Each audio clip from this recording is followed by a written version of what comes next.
everyone, it's Erica. Welcome back to my channel. It's been a little over a month since I filmed any videos or uploaded any videos, and that's because I've been sick fighting 2 colds. I got my first cold at the end of October, and I got a second cold at the beginning of November. So I've been fighting a couple colds for the past month and a half, but I'm definitely on the mend. If my voice sounds a little gravelly or high-pitched in any of these videos, that's probably because I'm at the tail end of one of my colds. But let's get into the video. Today I'm going to show you my October wrap-up. The first book I read in October was After We Fell by Todd. This is the 3rd book in a new adult romance series, and this series follows the relationship between Tessa and Hardin. The romance between these 2 characters is very angsty, and there's a lot of ups and downs in their relationship. Tessa is a naive college girl that's in her freshman year of college, and Hardin is a couple years older than her. Tessa has had a good home life, and everything seems to be going well in her life. But her life changes the moment she meets Hardin. In this 3rd book, Hardin is treating Tessa the worst he's ever treated her. And Tessa has a publishing job in Vance Publishing, but she wants to move to their Seattle office. Tessa hopes that she and Hardin can go to the Seattle office together, but Hardin has no interest in moving there. At the beginning of this book, Hardin is being a real ass to Tessa. It leads their relationship to a breaking point. Tessa and Hardin broke up once before in the series, but it seems like their breakup is more official this time.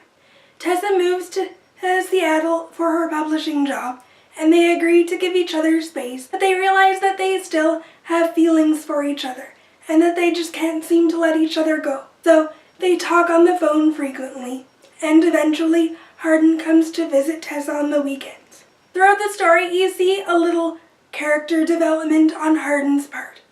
He seems a little more open to communicating with Tessa, and not hiding as much of himself as he did before. Also, Hardin finds Tessa's journal, and this makes him realize what Tessa felt when they broke up the first time.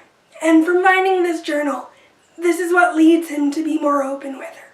Tessa and Hardin also learn some interesting revelations about their families, and things that they didn't know before. Aside from his relationship with Tessa, it was also nice to see Hardin being more open to his father and wanting to get on better terms with him in this book.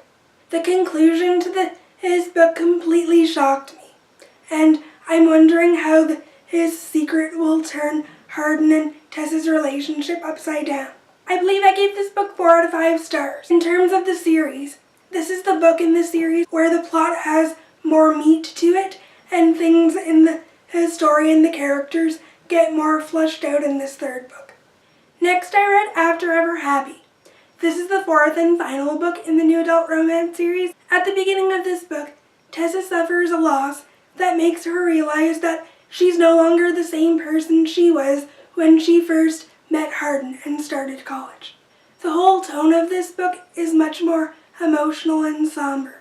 Because Tessa suffered this loss, it gives her a chance to look at her life and who she is as a person separate from Hardin. She finally gets the courage to do what is best for her, so she ends her relationship with Hardin. She comes to realize that her old behaviors and her relationship with Hardin, and even her thought processes when it comes to Hardin, were focused on him and making sure that he was content in the relationship. Hardin obviously isn't happy that Tessa ended their relationship, but he knows that Tessa is deeply hurting. He really wants to change for her. He knows it will be difficult, but he knows that he can do it because he just can't imagine his life without Tessa. So in this book, Hardin tries really hard to put Tessa's needs and Tessa's feelings first. He really wants to be there for Tessa and comfort her through this loss, but he knows that Tessa doesn't want anything to do with him. He ultimately wants to do what's best for Tessa, even if he isn't the best thing for her at the moment. In terms of the plot, the first half of the book is just Tessa coping with this loss. But then in the second half of the book shows Tessa and Hardin living separate lives. and they barely interact with each other in the second half. The story shows that even if they're living separate lives and succeeding in their lives apart from each other, the love that they have for each other transcends life circumstances.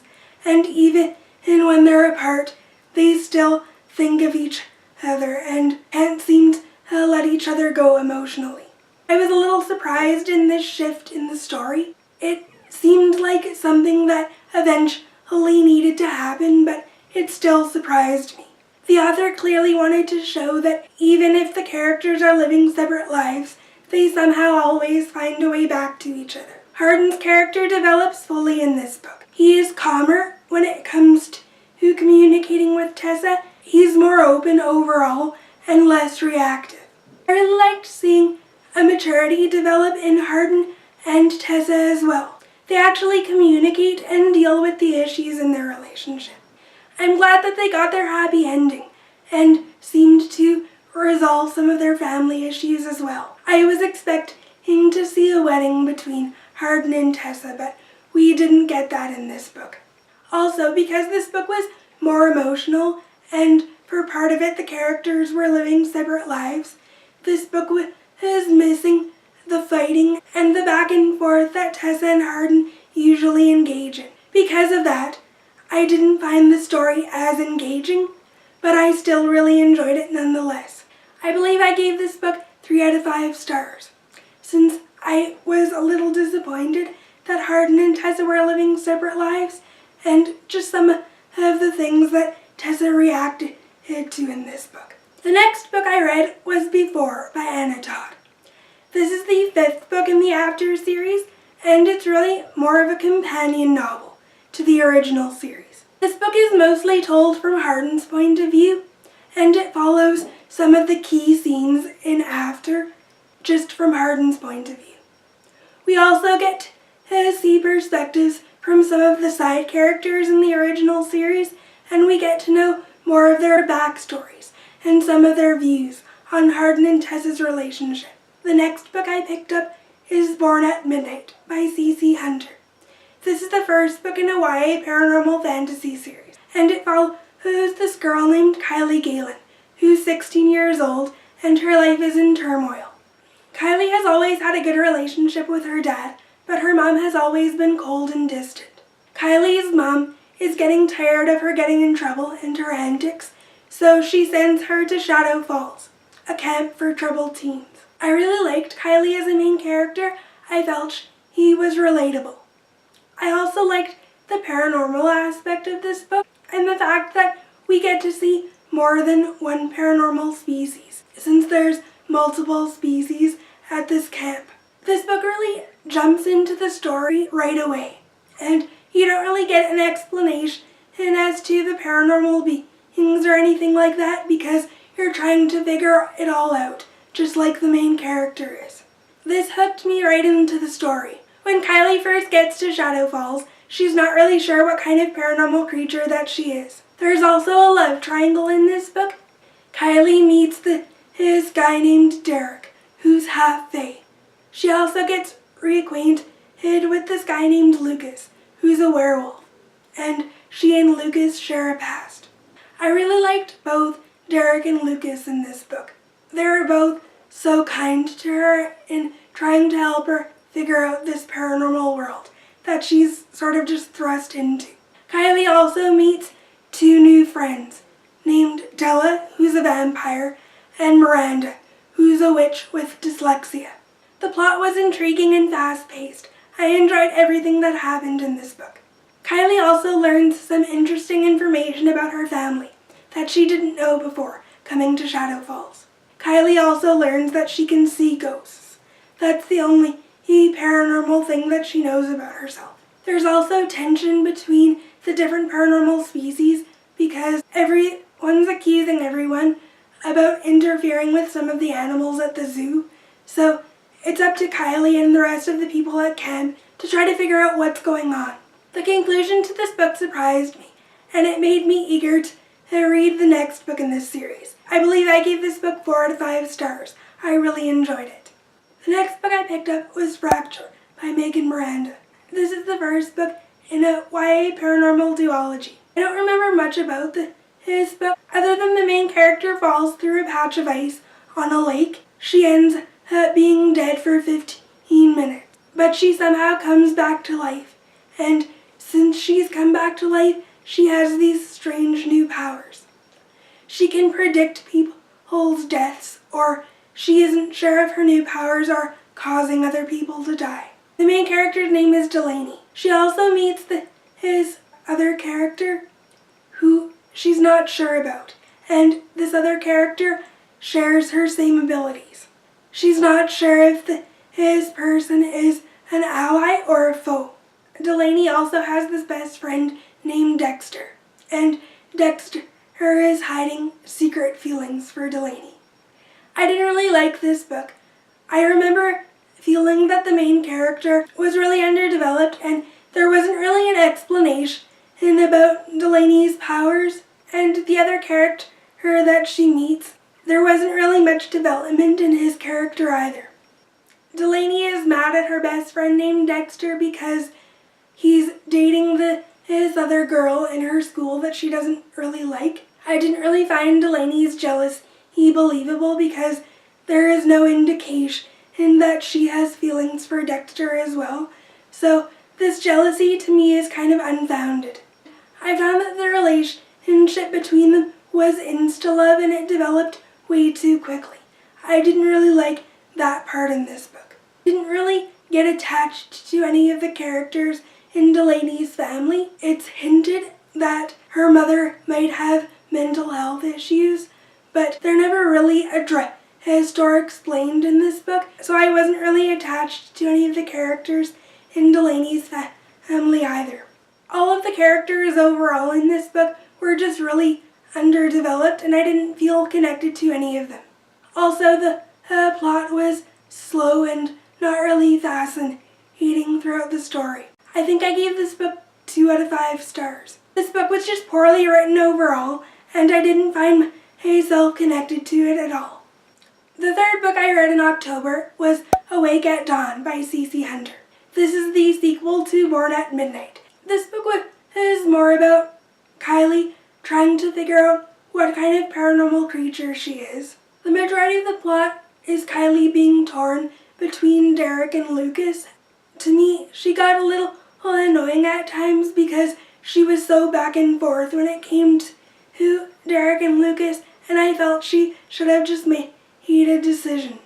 Her indecisiveness when it came to her relationship kind of annoyed me, but I enjoyed the story overall. Kylie discovers more about her family in this book again, and she discovers more information about her birth father's parents. Overall, I enjoyed this book, but I enjoyed it a little less than the first one.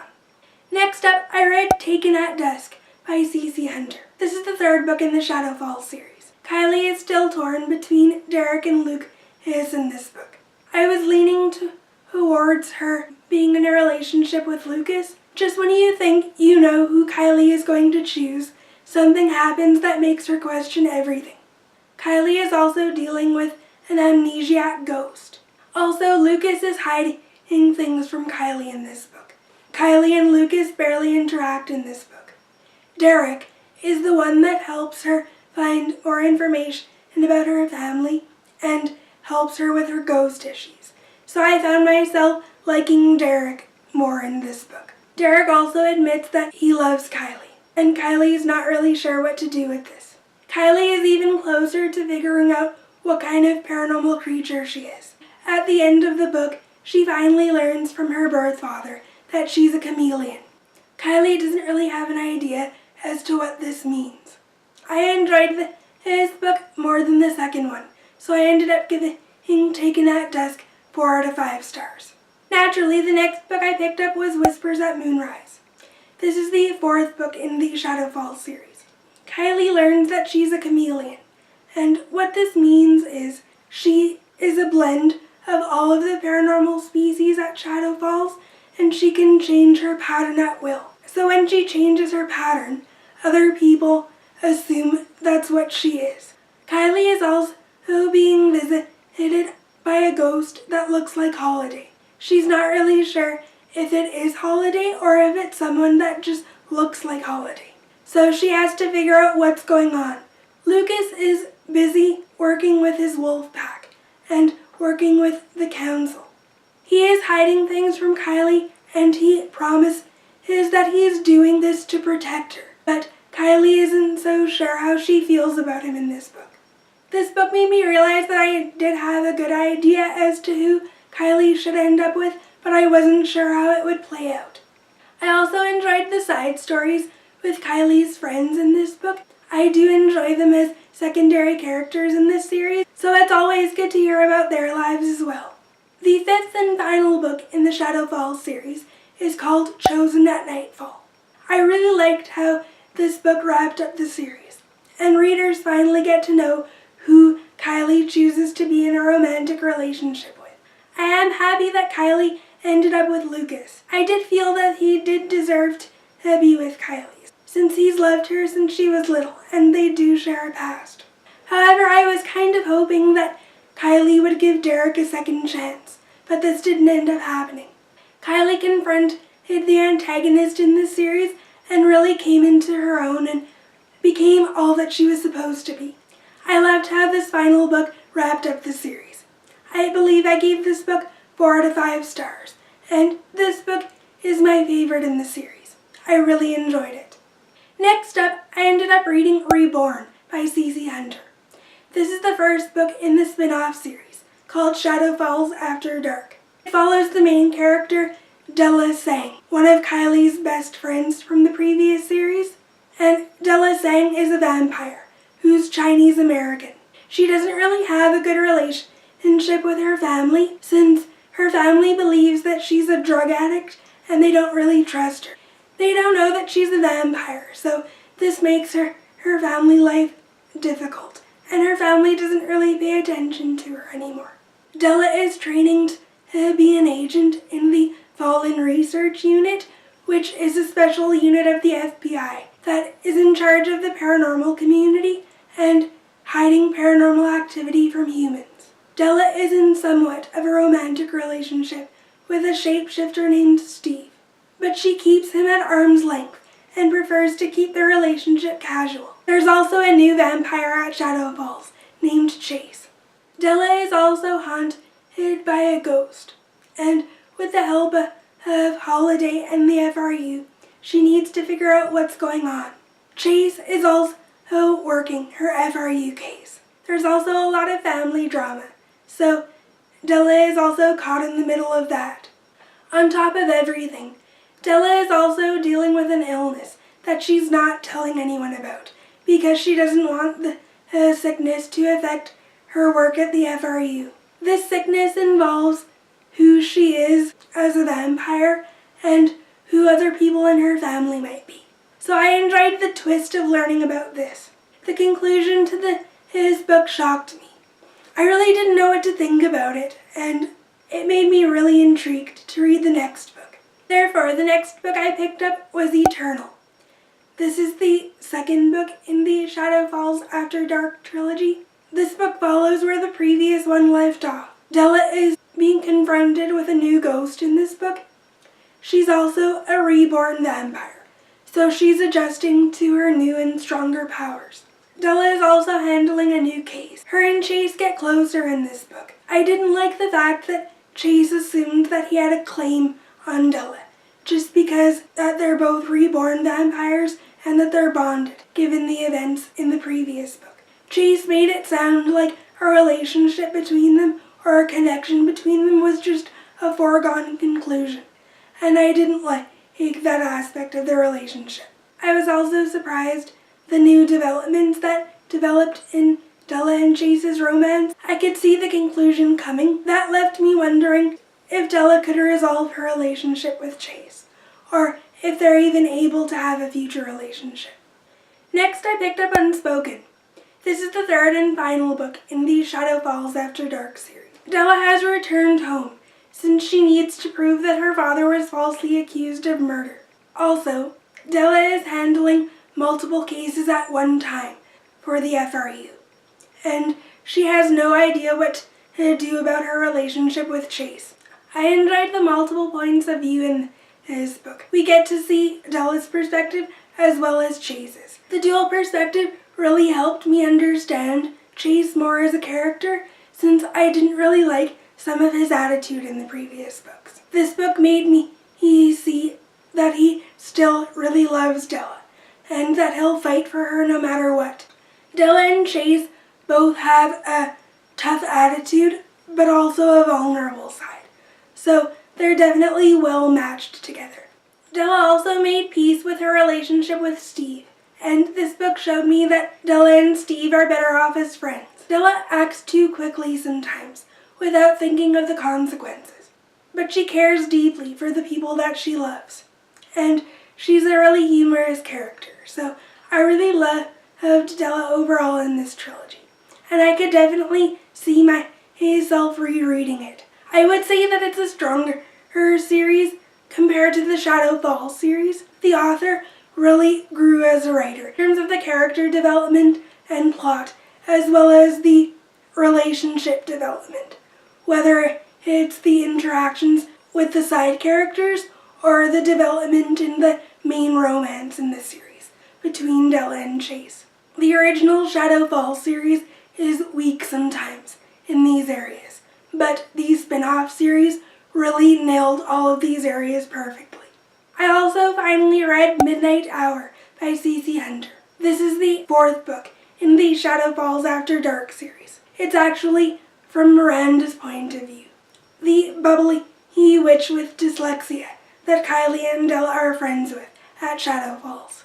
There is a love triangle between Miranda and a guy she's dating named Sean. There isn't really much of a triangle, since it's obvious who Miranda still has deep feelings for. Perry has hurt Miranda twice since he's left her in the past. Perry has been spending time with his parents to try to get to know them better, since Perry is a shapeshifter at Shadow Falls that doesn't really have a strong family background, and he was adopted as a foster kid taken into Shadow Falls. Since then, he's always wondered about his parents. He's spending time with them to try to get to know them. That's before he realizes that his parents are actually part of an organized crime gang that involves all the paranormal species, and Perry works with the FRU to try to take his parents down. I loved getting to know Perry more as a character, since he's a character that doesn't really believe in himself, and he doesn't really think he's worthy of being in a relationship with Miranda, since he's hurt her so many times. But when Perry returns to Shadow Falls, Perry and Miranda do slowly engage in a friendship, but they both realize that they both still have feelings for each other. I loved the humorous, sweet banter that Perry and Miranda engaged in.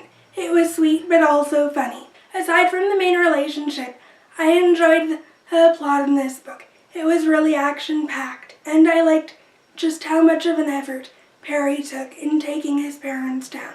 I also liked the witch elements in this book and the things that were going on with Miranda in this book. Overall, I really did enjoy this book.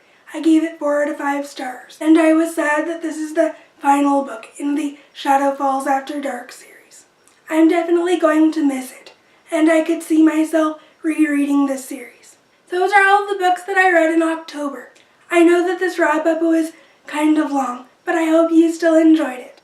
If you want to see more videos from me, I'll put some videos up on the screen in case you guys want to check those out. I hope you guys enjoyed this video, and I'll see you in my next one.